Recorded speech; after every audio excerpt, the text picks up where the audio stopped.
Nabanggit na ni Upline na pag-uusapan natin ngayon ay yung ating vitamin C. Diba?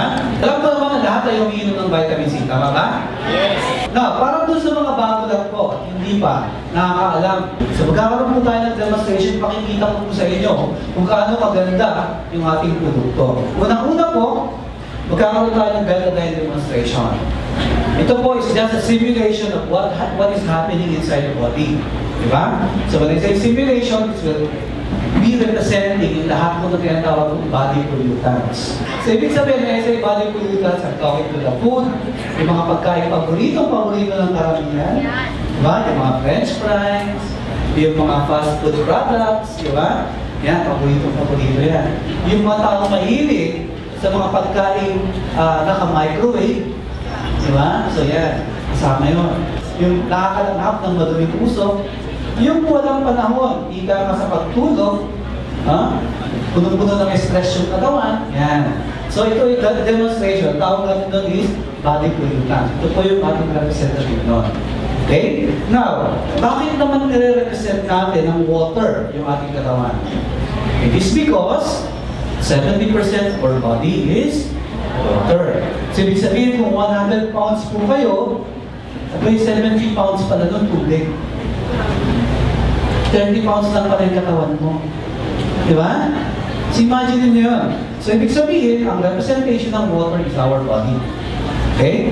Ngayon, makikita natin. Ito yung representative ng katawan ni Julia. Okay? Anong hilig kong pagdali niya? Okay, hotdog daw.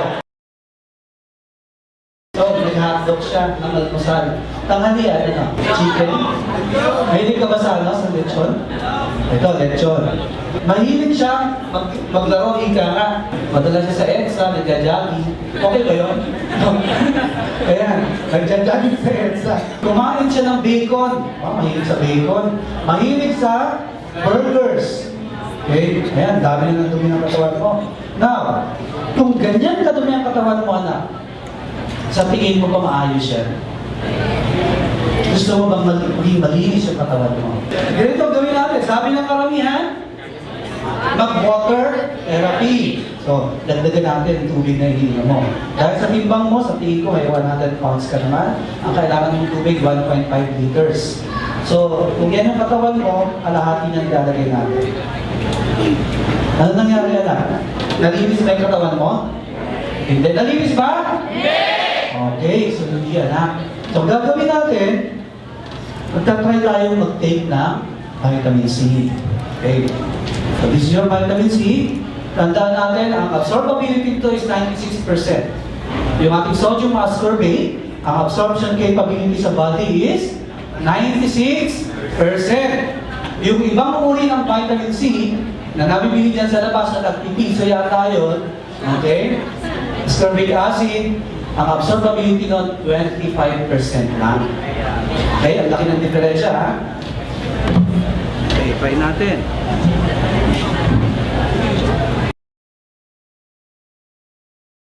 Ito ngayon, nilagay ko na rito yung ating vitamin C.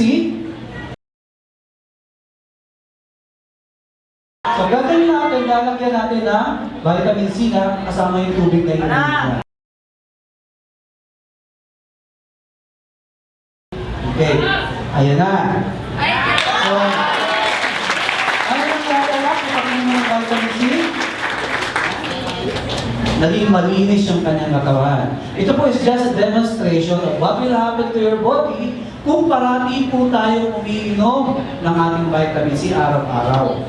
So, ibig sabihin, kahit na anong uri pa ng dumi ang ipasok niya sa katawan, basta protektado tayo, okay, hindi na siya muling magkakaroon ng pollution sa katawan, body pollutants. Okay? Mawawala at mawawala yan. Now, itong ating vitamin C na ito, pag regular natin tinitake, okay, hindi lang kagandahan, ika nga, o protection sa katawan ang kayang ibigay. It will also give you energy.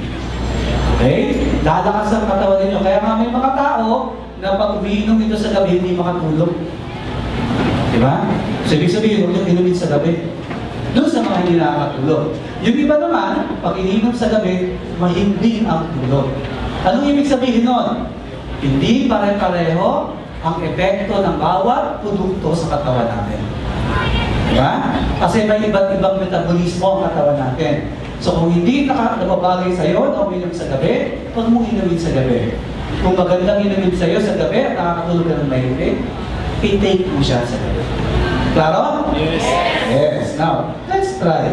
Tawag natin din sa demo nito is the energy effect. Diba? Sa katawan natin ang ating vitamin C. Okay. So yan, anong nangyari? Wala bang nangyari? Okay, ulitin ko May nangyari ba? Wala. Okay, this is water. Plain water yan. So ibig sabihin, yung tubig, hindi nagbibigay sa atin ng enerhiya. Okay. Tingnan natin naman yung tubig na merong vitamin C. Yung ating Ultima C. Okay?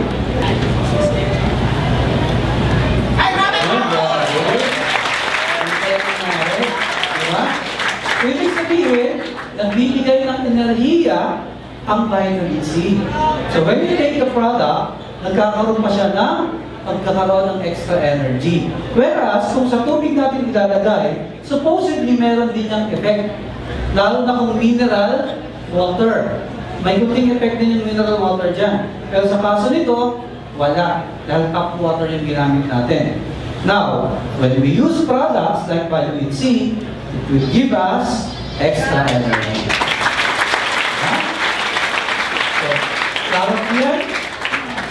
It's just a demonstration of what is the effect of our Ultima C or sodium ascorbate sa ating katawan. Now, just to add, ito pong ating Ultima C or vitamin C natin, kapag ito ay patuloy niyong tinitake, depende po sa tao na nagtitake niyan. For continuously, you will be taking this for 6 months, up to 1 year, makikita niyo magbabago ang inyong itsura. This is a good product which is an anti-aging product also. Diba? So, nagpapalakas na ng ating immune system, nagbibigay ng enerhiya, nagpapabatak pa. Okay ba yun? Okay, so thank you very much po.